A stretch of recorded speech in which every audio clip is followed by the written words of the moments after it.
What is up, guys? Bruin Steel here. Welcome back to another WWE broadcast. I'm your host, Bruin Steel, and I am once joined by Canadian Yorker. And today we are recapping the Friday Night Smackdown that took place April 26, 2024, and it took place in Cincinnati, Ohio. And we are on the road to WrestleMania Backlash, which will take place in France. And we are almost there, actually. WrestleMania Backlash will take place this Saturday, May 4th, 2024. I imagine it's going to be, we'll be probably be all sleeping by then. The fact that Backlash will be in France, I don't know really what the time difference is, but that's my guess is we're probably going to be sleeping when the pay-per-view is going to start, so that's going to be a shame. I can always look at the replay and results, but Canadian Yorker, how's it going today? It's going pretty well today. How about yourself? Good. And SmackDown has is officially the WWE draft. Unfortunately, I'm not going to talk about the WWE draft in this video because if you guys haven't checked out my video, I did a solo podcast, me recapping the WWE draft, which actually took place this past Friday. So you'll see the night one video that I did of the WWE draft. So in this video, I'm not going to talk about the draft. So it's just going to recap about what happened on SmackDown. So are we ready? Yes. All right. So ready. To start off the show. We start off with AJ Styles and Cody Rhodes signing their contracts. So it's going to be Cody Rhodes and AJ Styles fighting for the Undisputed title at WrestleMania Backlash this Saturday. So this is interesting because AJ Styles and Cody Rhodes haven't really, they really haven't, I don't think they ever faced each other one-on-one. Excuse me. But there's clips of AJ Styles facing off against Cody Rhodes' father, the American Dream, Dusty Rhodes. So AJ Styles has faced Dusty Rhodes before, which is crazy. And they're both from Georgia. And basically, AJ Styles just went right to it to talk about Dusty Rhodes. And he said that he, unlike LA Knight, he respects Cody Rhodes. And they haven't crossed paths yet, but they were down the same road. He was talking about how Dusty Rhodes was a better father figure than to Cody, and then basically Cody Rhodes talked about the match, and basically AJ Styles said that I saw that you finished the story, but it's a shame that his reign will end at Backlash. So we have to see what happens. So what are your thoughts on this contract signing between Cody Rhodes and AJ Styles? And before I let you start, I just want to say this probably has to be the most boring contract signing I've ever seen. There was no, they respect each other, so I understand there was no getting each other's face. There's no brawl, but it was kind of boring. What are your thoughts? Even though it's a little stale, the contract signing is it's still interesting that both Cody Rhodes and AJ Styles have never faced each other since they're both in WWE, and this will be the first time ever that they are doing it. So it's interesting that has happened. Another interesting fact is that Cody Rhodes, but that AJ Styles actually faced Dusty Rhodes back in the day, and they're both from Georgia. This is a very interesting. That's an interesting point there. I never actually knew that. I never also knew that Cody Rhodes, that AJ Styles faced Dusty Rhodes, and that is interesting to note because. It almost seems, and AJ is playing more to the heel side. But even though AJ is a heel now, he is definitely showing that he is respectable. He respects Cody Rhodes for what Cody Rhodes did in beating Roman Reigns.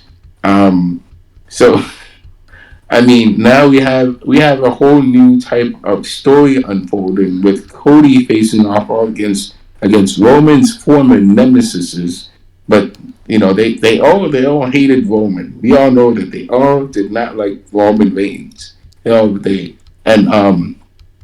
now there's this new storyline that is unfolding between Cody Rhodes and AJ, and I think it just makes it an interesting dynamic here. I think it's a bit rushed, this dynamic between AJ and Cody, because they're both from Georgia. AJ actually knows the family. He knew Dusty Rhodes. Um, AJ Styles is pretty old now. I mean, he's got to be in his 40s, 50s, or something like that, and he's still performing at the peak performance that he is doing right now. And I would like to see more development with this story between AJ and Cody, because this is interesting. This has really piqued my interest. I mean, after WrestleMania with the big investment with Roman and Cody, but now we have AJ and Cody, which makes it an even more interesting dynamic. So I'd like to see more development there. All right. To answer your question, I just looked at it. I just looked it up as soon as you asked how old is he. AJ Styles is 46 years old. So 46. yeah. And how old was he when he faced Dusty? Dusty Rhodes. That I don't know. I'm not gonna look it up because I want to get this video done. But I'm not sure. He looked young. Maybe my age. Maybe I don't know. But it's Maybe crazy. you guys can tell us. I actually saw AJ was going to bring that up against Cody Rhodes, and who knows? It's funny. AJ Styles is the heel and Cody's the face, but it's like maybe later on, maybe this week on SmackDown, AJ's probably gonna attack Cody Rhodes. We'll see what happens. But moving on to the first match of the Friday Night SmackDown, we got LWO Dragon Lee teaming up with his hero Rey Mysterio versus Legado del Fantasma, Angel and Humberto Santos group, whoever they were. But this was a great match. Obviously, I thought Santos was going to get involved. But Dragon Lee and Rey Mysterio work so well as a team. I like their dynamic duel and their ability to work as a team. And they're high flyers. That's basically why Dragon Lee perform the same moves as Rey Mysterio. That would be awesome if Rey Mysterio, Dragon Lee could do like a 619. I'm pretty sure he has done that move in the past. But 619 connects by Rey Mysterio. Dragon from Dragon Lee on Angel to get the win. LW defeats Legado del Fantasma by pinfall. But the story after this is LWO is celebrating, but then gets interrupted by Santos Escobar. Santos Escobar said that he has been honest, saying that he did not attack Dragon Lee, and he said Lopez had been trying to find videotape of the who attacked Dragon Lee, and what you know, it is confirmed that it was Carlito, which I guessed it was. Everyone guessed it showed Carlito attacking Dragon Lee. Carlito is like, oh shit, the jig is up, and what you know, they're all shocked, and Dragon Lee is shocked as well. I saw his face. Carlito then beat the hell of Dragon Lee. Cheap shot, shoving Dragon Lee into Mysterio by hitting the back and then hitting a backstabber on Dragon, and started to run off. So Carlito officially turned heel. We have to see if Carlito joins Santos on his team. But that is official. Carlito turned heel. It's something that we talked about, something that I called it once the attack was like, oh, Carlito did that. It's clear of days. So what are your thoughts on the match, and what are your thoughts on Carlito turning heel finally?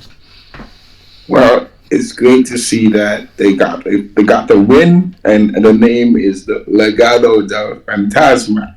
So Legado del Fantasma, it's great to see that they picked up a win against them, and they're able to get a win, a much needed win, because every single time they faced them, they seem to have lost. Um, so it's great. it's showing that the LWO is moving forward, and it's great to see that they're moving forward and making progress. Now about Carlito betraying LWO and attacking Dragon Lee. Um, I mean, we could see this coming from a mile away. Carlito definitely has this tendency to backstab people, and he has. I remember when he first debuted against John Cena, he beat John Cena and got the WWE. Is it the U.S. title off of him? You know, that's what happened back in the day. But now Carlito has been hoofed, has been exposed uh, by Santos to say that Santos is not. Santos didn't attack Dragon Lee. It was Carlito that did. I can definitely see Carlito joining forces with Santos, um, and just continuing this feud with LWO. So Yeah, it's gotten a little I think it makes interesting. sense. I think it makes sense for Carlito to join them because if you guys didn't see, Santos' team needs one more person. Ray's team had Andrade already, so they have the LWO, which is the two tag team guys with Andrade and then Rey Mysterio. That's four guys, one girl with Selena Vega. But Santos, they will adding Carlito would even up the score. Four guys and then Lopez. So Santos, Carlito, and then the two guys on Santos' team, and then Lopez. That's the even match right there. So I wouldn't be surprised if Carlito joins Santos. Yeah, it makes sense. It is what else can he do? It is what it is, and Or you're they gonna could have to do do it. this. They could. I mean, you see that Judgment Day. I talked about before. Judgment Day, the downfall of Judgment Day. We could possibly see Carlito going on a singles run as a heel and just feuding with Rey Mysterio.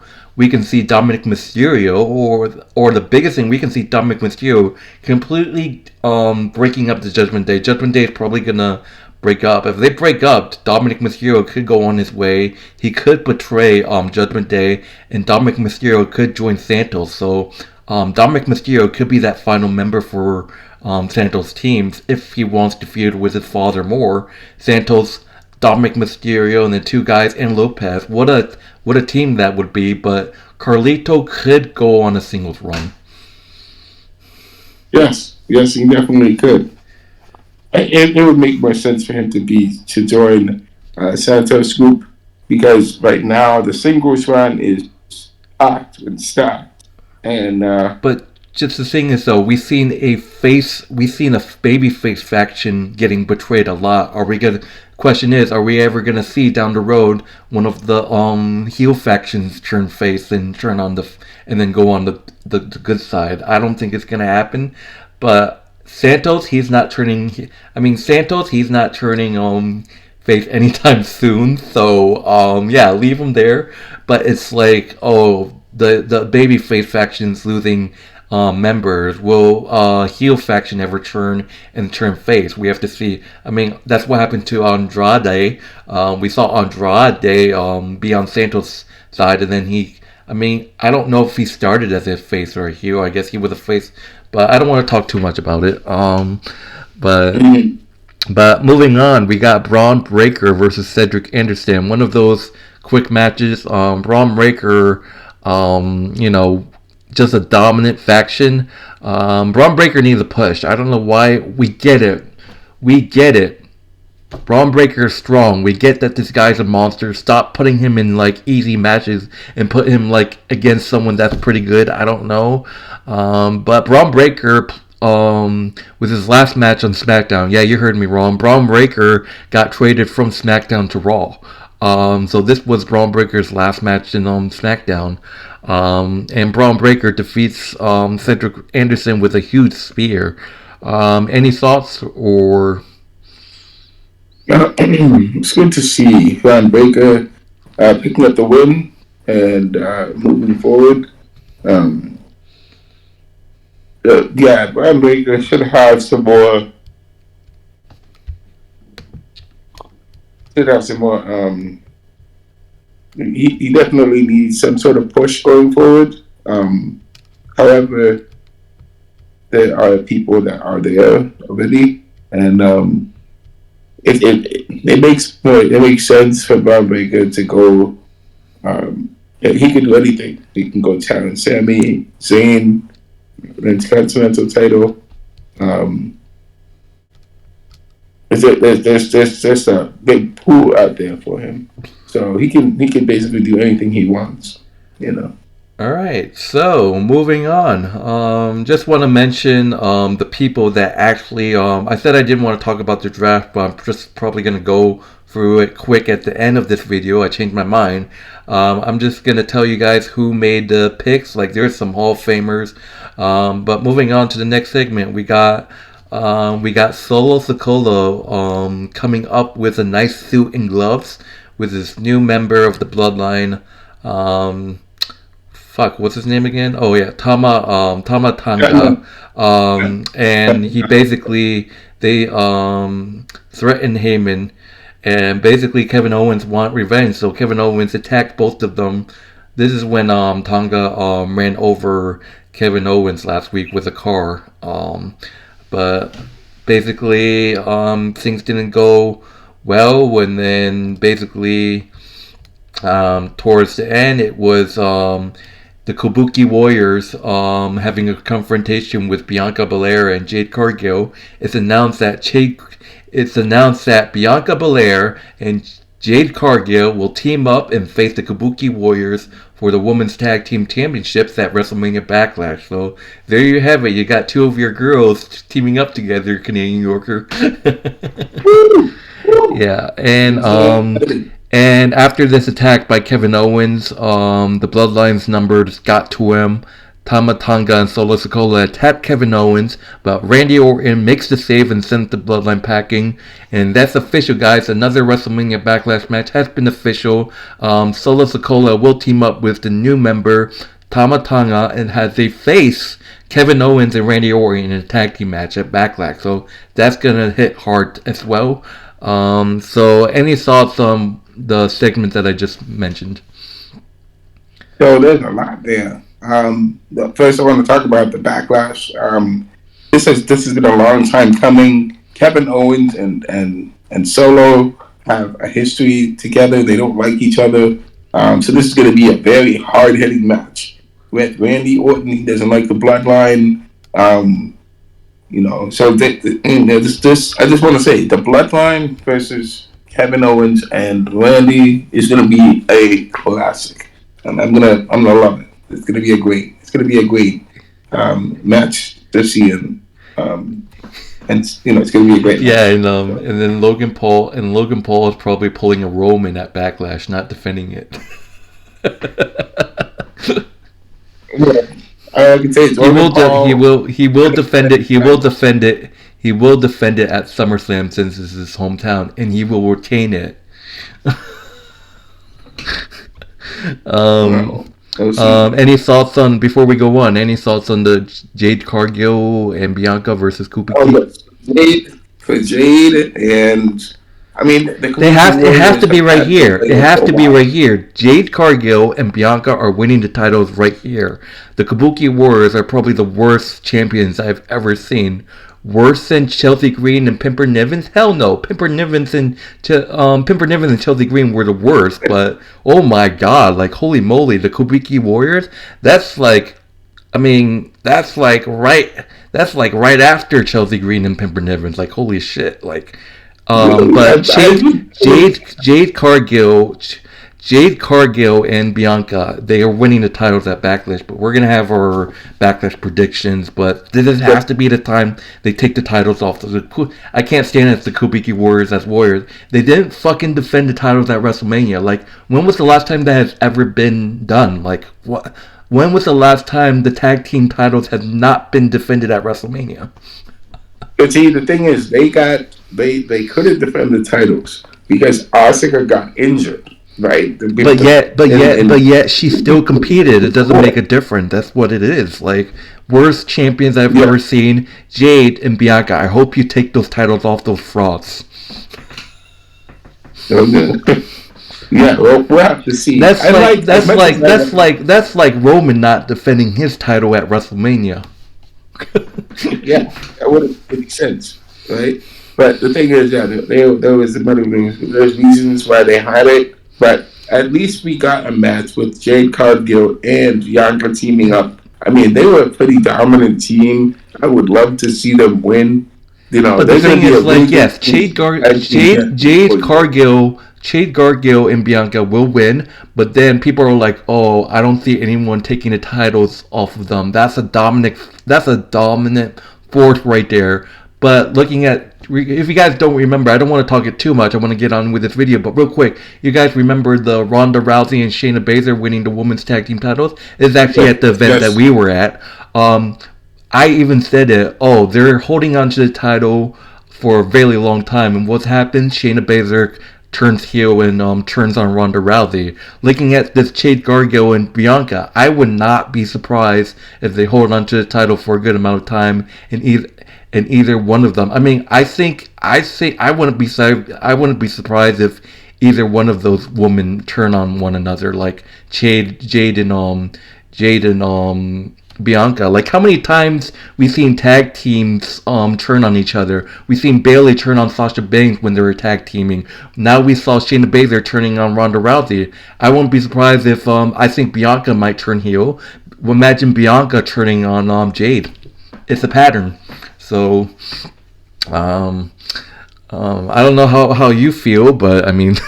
I mean, if that's what happened, similar to what Cause happened with because Bianca, with there's like when talks about Bianca's gonna turn heel, but she's teaming with Jade, but they might do another storyline that Bianca is gonna turn on Jade. Maybe maybe because of jealousy, like people are saying that I was supposed to be the face of SmackDown, but then you turned up and ruined it. People are liking probably Jade more than Bianca right now, so that could be a reason to well, turn. if it's from a jealousy point of view, I can see how why Bianca would be upset with Am I not wrong? It Jade. might happen. Am I not wrong? It might happen because, like I said, we've seen tag teams turn on each other. We've seen Batista and Rey Mysterio turn on each other when they were tag teaming. We've seen Bayley and Sasha Banks. We've seen Bayley turn on Sasha Banks. We've seen Shayna Baszler turn on Ronda Rousey. We've seen Rhea Rip. We've seen was it Liv Morgan who turned on Rhea Ripley when they were tag teaming? I think it was Rhea Ripley turning on Liv Morgan, I think, when they were tag teaming. A lot of betrayals when it comes to tag teaming. I wouldn't be surprised if Jade and Bianca are next. But moving on. I mean, it will break my heart if that happens. Like, Jade and Bianca, they work so great as a team, but then people are going to be like, oh, they're gonna hold on to the titles for a real long time. But would you know? Ooh, there you go. Someone betrays another person. Looking at Dakota Kai, she is the master of betrayals. Dakota Kai teaming up with Bayley, and then would you know? There's a betrayal out of nowhere. No. What? Not after Dakota Kai got betrayed by Bayley. I mean, Bayley got betrayed by Dakota Kai the second No, time around. I mean, I'm saying it could happen to Jade and Bianca when they win the titles. One could betray the other. If it did happen, they're gonna have Bianca turn on Jade. I don't think Jade would turn heel this early. I think Bianca's due for a heel turn. So I mean, if they do it, Bianca's turning on Jade.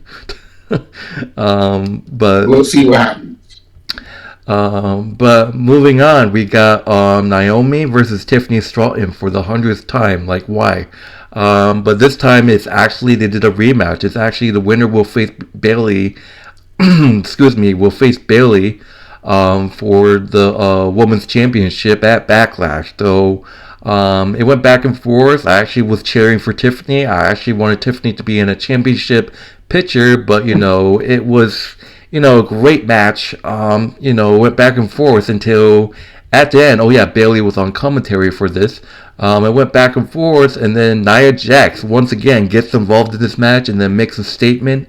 Nia Jax attacks Bayley, interrupts it, and then Tiffany attacks both Bayley and Naomi with the prettiest moonsault ever, which is the sexiest and awesome move.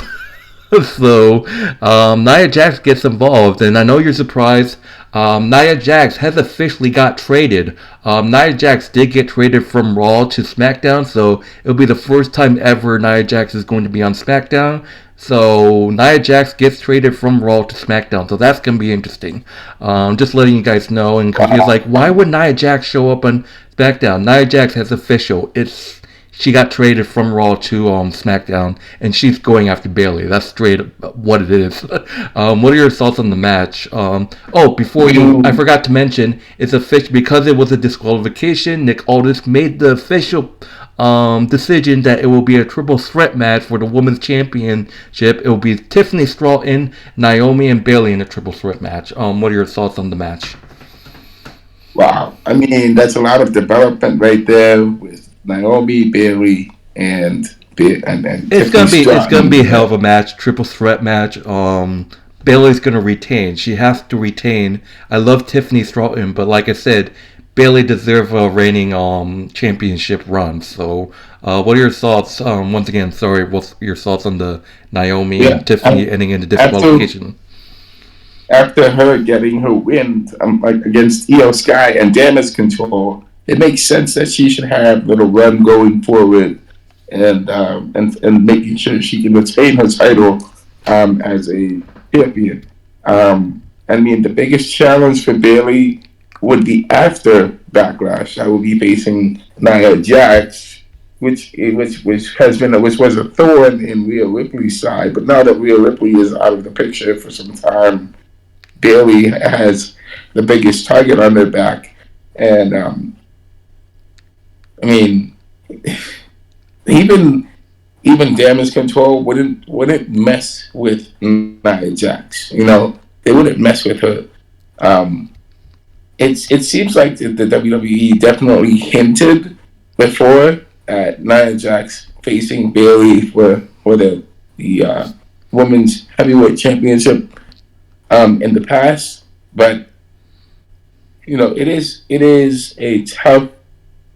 It's not so discreet before as it was before.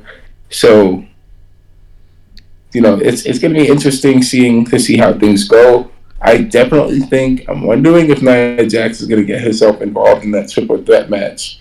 No, it's just gonna be a triple threat match. But fun fact, hater or not, but this is the first time Nia Jax is going to be on Raw. That means throughout her career, she has never been on SmackDown. She's always been on Raw. So this is the first time she gets drafted to SmackDown.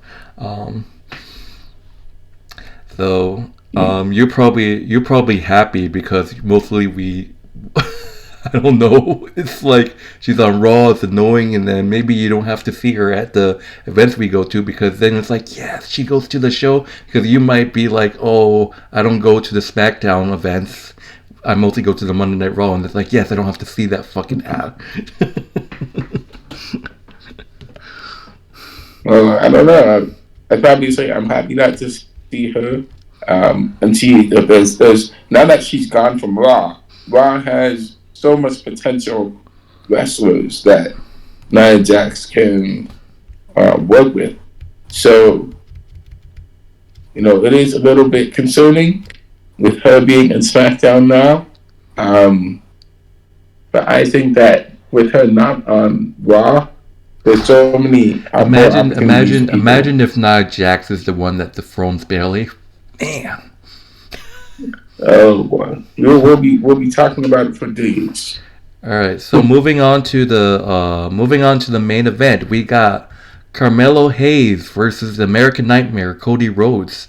So this is interesting because Carmelo Hayes is a great guy from NXT, and it's announced that he got drafted from NXT to SmackDown. So Carmelo Hayes is officially to the main roster, and how this match about is after Cody Rhodes and Triple H announced the round 1 draft picks, Carmelo Hayes just came out and challenged Cody Rhodes to a match, and here we are.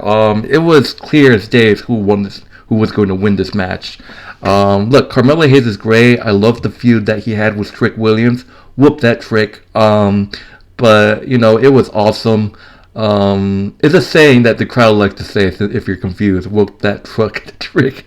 But it was an awesome run by him, and now he's on SmackDown. He could be a potential challenger to Cody Rhodes. Yes, they're facing here, but for the title maybe. But we have to see where Carmelo Hayes is gonna go. We might see Carmelo Hayes versus Logan Paul for the United States title. Imagine. So, yeah, this match went well until there was a scary moment. It's actually, and it was rumored that Cody might have injured his shoulder, but it's like Cody Rhodes with the crossroads to get the win. Good respect between Cody Rhodes and Carmelo Hayes, and then at the end, AJ Styles comes out and.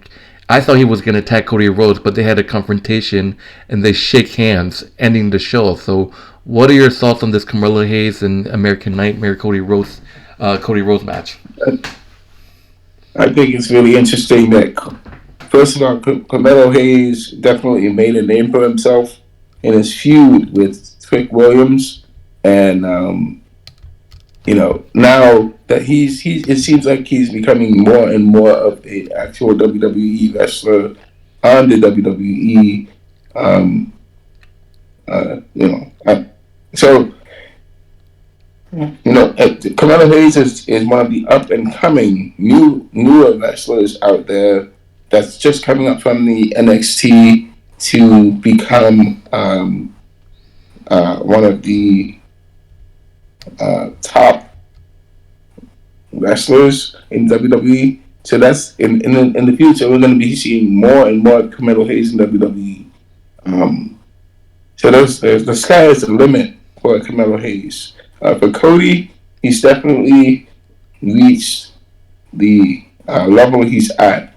However, he can be better, and that's the best thing that he has right now. The continuous improvements that he's making with his wrestling and stuff, and to do it with Cody Rhodes is something that takes a lot of skill, and Carmelo Hayes is definitely showcasing all the skills that he has. Alright, so that would do it. Before we end it, I do want to go back and just recap the trades and the WWE draft for night one. I'm not going to talk too much about it. If you guys want to hear my opinions about each pick, it will be in that video that I did. I'm just doing it because Gene was kind of surprised for some of the picks. So letting him know what happened in the draft. So to start off the draft, SmackDown picks first. In round one, it is announced that SmackDown has drafted Bianca Belair. So Bianca Belair will stay on SmackDown. A lot of people actually stayed, so it's like not a lot of changes. But the first pick, Bianca, SmackDown selects Bianca to stay. So Bianca is not going anywhere. It's kind of understandable. But then Triple H, it's Cody Rhodes. By the way, it's Cody Rhodes and Triple H announcing the picks. Raw picks Jey Uso for the pick. So Jey Uso is staying on Raw, so Raw picks Jey Uso, which makes sense. And then for SmackDown, we just talked about it. SmackDown picks Carmelo Hayes from NXT to come up to the main roster. So Carmelo Hayes is officially on SmackDown. And for the last pick for Raw, they picked Seth freaking Rollins to stay on Raw. So that's surprising, the fact that he won't be around for a while. But looks like he's going to come back maybe sooner or later. So Seth Rollins is going to stay on Raw. So that ends the round one draft. So moving on. We got, let me see where it goes. Come on. This is absolutely horrible. So we had, let me see. Give me a second. Come on. I think it was, what is going on? Let me see.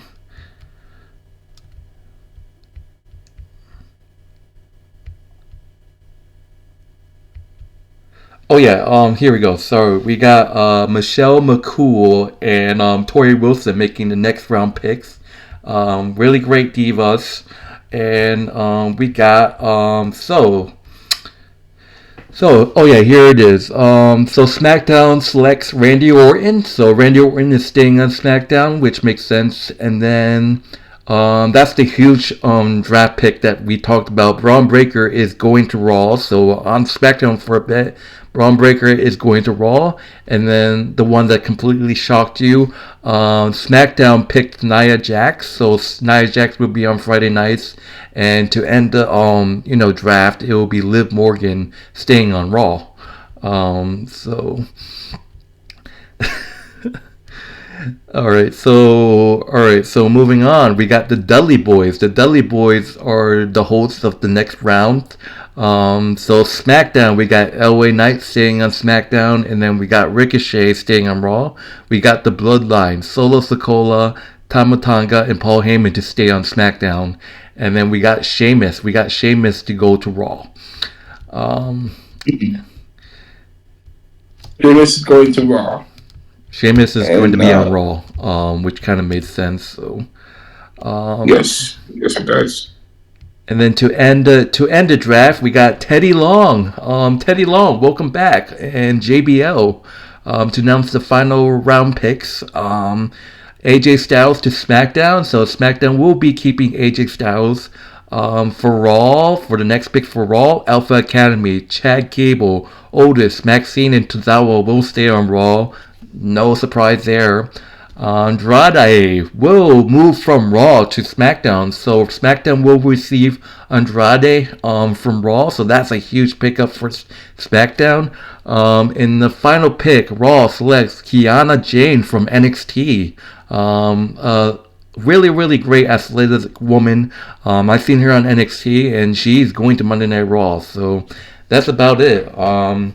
So that will do it for our Friday Night SmackDown recap. Before I go on, any thoughts on the draft? Make it sweet, short and sweet. One of the things that I don't know if this was just or not, but Roman Reigns was not present. He was yeah. So he dropped out. He dropped out of the draft. So that means he's most likely going to stay on SmackDown. Okay. All right, so that will do it, guys. In terms of grading, I mean, it was a great draft and all, but I just hate it when they do it when no one's. It's a lot of people didn't move at all. We saw a couple people moving, but I give this show. I mean, that was the most boring contract signing I've ever seen between AJ Styles and Cody. I'm giving it a low score. This is like the first time in so long I'm giving a show a low score. Not too low. I'm giving this show a C+. I'm gonna give it a B- for the show. And the reason why is because, yes, in the beginning it was a little stale, it was a little boring. There's two guys talking over the phone, blah blah blah. They're giving their best shots. But hopefully we can see more development going forward with the story. The other thing is that, yes, there was a lot of things going on with Bianca and all the others. So many things happening. So I'm definitely going to stick with B- as the grade. Sure. All right, so that would do it for our broadcast. Thank you guys for watching. My name is Bruin Steele, and this is Canadian Yorker. Once again, if you haven't done so, like, subscribe. Be sure to check out Canadian Yorker's YouTube channel. The link will be in the description. And if you guys want to check out our Wrestling Bros channel, it's our wrestling channel. It's WWE Wrestling Bros. The link will also be in the description. And we will see you guys for the next broadcast, which is coming up. It's a lot because WrestleMania Backlash is around the corner. But anyways, we're out of here. My name is Bruin Steele. This is Canadian Yorker. Take it easy and enjoy your Sunday night. We are out. Okay, bye-bye.